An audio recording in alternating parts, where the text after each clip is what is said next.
नमस्कार। आप सभी श्रोतागण का हार्दिक आभार और अभिनंदन। एक शरीर से अपाहिज हुए व्यक्ति में बहुत प्रबल संभावनाएं होती हैं कि जिंदगी की उन ऊंचाइयों तक पहुंच सके जो उसने कभी सपना देखा था। लेकिन जिसकी मानसिकता अपाहिज हो जाती है, उस शरीर संपूर्ण होने के बावजूद भी संभव है कि वहां तक पहुंच ना जाए जो उसकी जिंदगी में उसने अपनी बेहतरी के लिए कभी सोचा था। ये बात मैं क्यों कह रहा हूँ? ये इसलिए कह रहा हूँ कि नशे में डूबे हुए व्यक्ति की मानसिकता एक कहें तो एक अपाहिजी हो जाती है मानसिकता। अब जिसकी मानसिकता अपाहिज हो जाए तो जाहिर सी बात है उसे जिंदगी जीने के लिए या जिंदगी में आगे बढ़ने के लिए मार्गदर्शन रूपी बैसाखियों की जरूरत पड़ेगी। और कहीं ना कहीं उसकी इस मानसिकता का प्रभाव कम ही सही लेकिन परिवारों की सोच पर भी नजर आता है ना। अब क्यों इतने प्रयासों के बाद व्यक्ति बार बार असफल हो रहा है और नशे में चला जा रहा है? चाहे उसने शॉर्ट टर्म ट्रीटमेंट लिया हो किसी भी रिहेबिलिटेशन सेंटर में, या लॉन्ग टर्म ट्रीटमेंट लिया हो, या साइकोलॉजिस्ट की काउंसलिंग के अंडर रहा हो, या किसी भी तरह के चिकित्सकीय उपचार या कोई भी बाह्य साधन लगाए हो, लेकिन उसके बावजूद भी क्यों?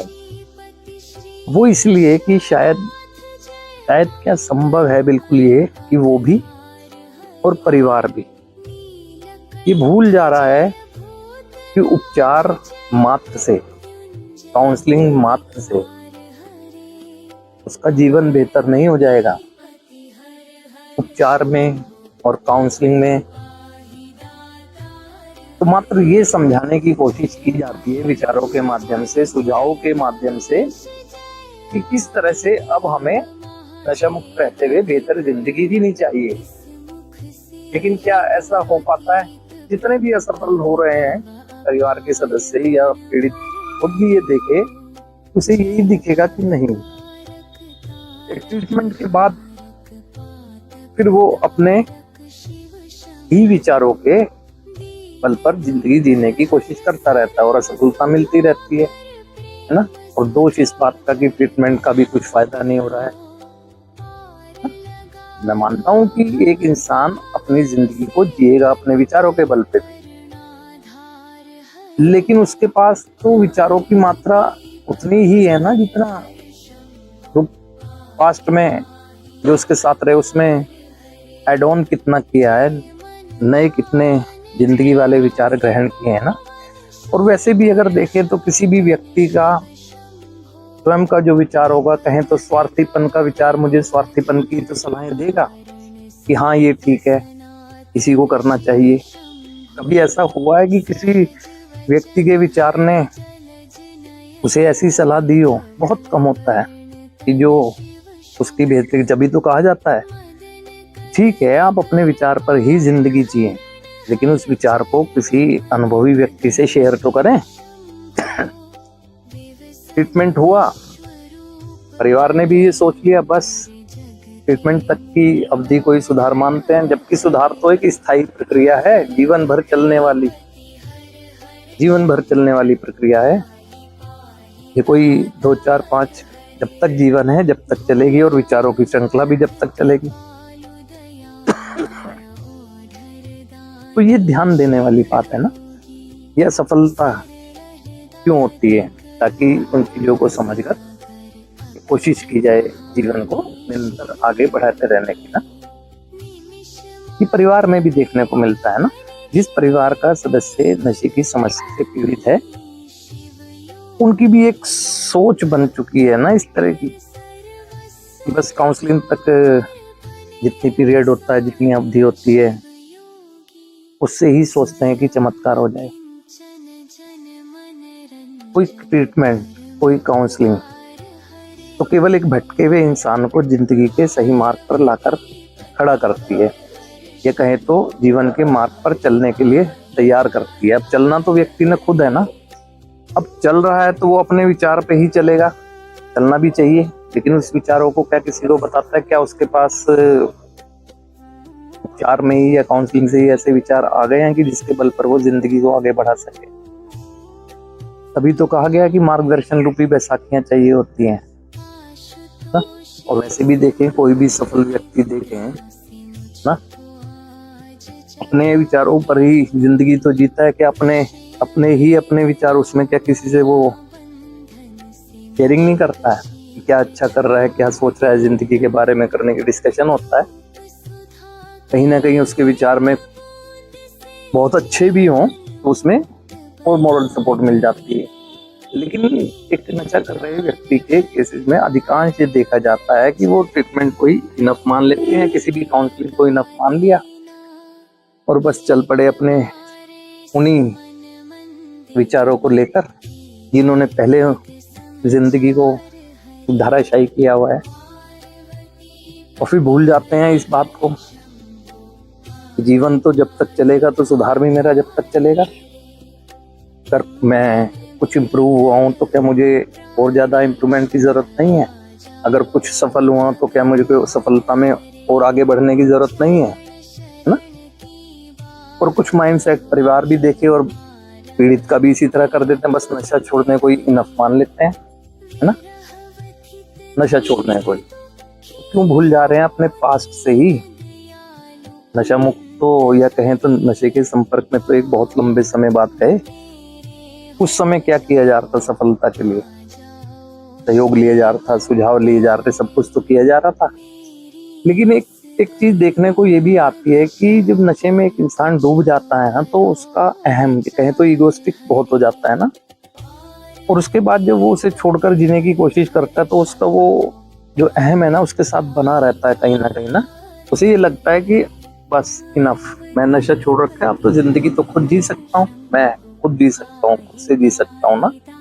ठीक है, जीना तुम्हें ही है, तो इसमें क्या परेशानी है कि यदि हम परिवार का सहयोग लें, किसी मार्गदर्शक का सहयोग लें, या किसी ऐसे व्यक्तियों के संपर्क सानिध्य में रहें जो लोग मुझसे तो बेहतर जिंदगी जी रहे हैं, ऐसी सोच नहीं आ पाती है। तो इसीलिए तो कहा गया कि मानसिकता अपाहिज है, हमें, है ना, अपने आप को लड़खड़ाने से रोकना होगा, अपनी जिंदगी को बेहतर करना है, जो कि हमारा स्वार्थ होना चाहिए ना। मेरी जिंदगी है, मुझे इसे बेहतर करना है, ये मेरा स्वार्थ है।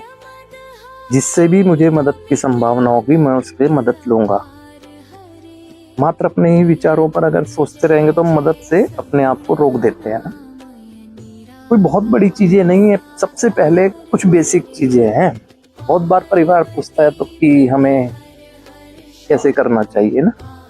हमें बच्चे के सुधार से, या कहें नशे से पीड़ित परिवार के सदस्य के सुधार से ज्यादा पहले अपने भीतर भी झांकना होगा ना। परिवार के सदस्य, परिवार के लोगों को, उनका एक माइंडसेट जो हो गया ना कि बस नशा छोड़ रखा है, इनफ, इसको बदलना होगा।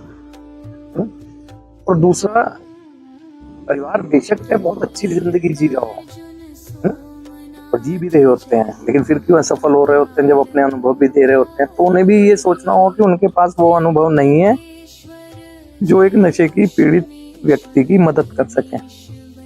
उनके पास अपनी जिंदगी को बेहतर किया है, ये अनुभव है, कैसे होती है उन्हें ये पता है। उन्हें ये भी पता है कि कर्म से ही होती है ना। तो फिर नशे से पीड़ित व्यक्ति को कर्म से क्यों रोक देते हैं? या रोकते नहीं भी हैं तो कंप्रोमाइज क्यों कर लेते हैं कि बस ठीक है, नशा छोड़ रखा है, बहुत है। तो इस समस्या से निकालने के लिए ना, परिवार के सफल भी हो, उनके पास भी ऐसे विचार नहीं है, तो ऐसे उनको भी मदद की जरूरत है। उनका भी तो माइंडसेट ये हो रखा है। या फिर अपने से सवाल खुद करें कि इतनी योग्यता, इतनी धन संपदा, इतना बुद्धि ज्ञान होने के बाद भी क्या नशे की समस्या से अपने परिवार के सदस्यों को कैसे निकाला जा सके? इससे संबंधित क्या उनके पास कोई विचारों का मार्ग है ना? अगर होता तो पहले ही जाने से रोक सकते थे, या जब जा रहा था तो उसे खींच कर वापिस ला सकते। नहीं है ना, उसे स्वीकार करना चाहिए ना। अब होता क्या है, परिवार अपने जीवन को जो सफल किया है, चाहे सर्विस में, चाहे पढ़ाई में, चाहे बिजनेस में, बस उसी का एक आईना सामने रखता रहता है ना कि हमने ये किया, हमने इतने सफल हुए, जी तुम भी ऐसा करो। अरे भाई, सफल वो हो जाएगा ना, वो हो जाएगा। आपने जो किया अच्छी बात है ना, आपने जो किया अच्छी बात है। पहले उसे पहला काम तो करें, पहले उसे उन्हें नशे में ट्रैप होने से तो रोकें। तो ऐसी बातें थोड़ा समझने की जरूरत नशे से पीड़ित व्यक्ति को भी है और उसके परिवार को भी है।